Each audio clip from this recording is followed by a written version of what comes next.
Yan. Pero pag tuwing linggo, sinasarado ito para tambayan ng mga kapwa nating Pilipino. Diba? Ito, makikita mo dito yung benta ng kung ano-ano. Ito, dito lang sila maghapon.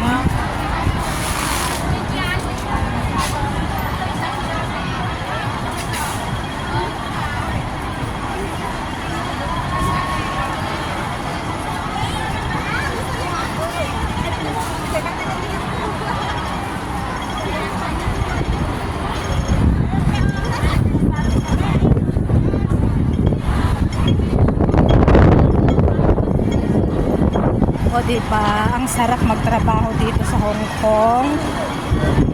Oh, kita nyo. Ganito.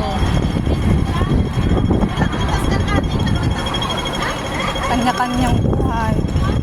Kanya-kanyang mundo.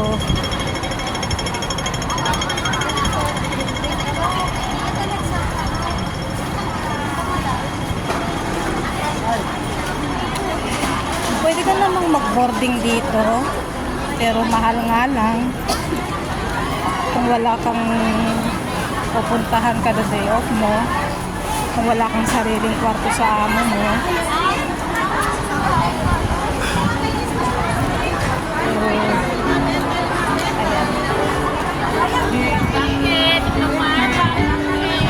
Marami po to sa kabila pa.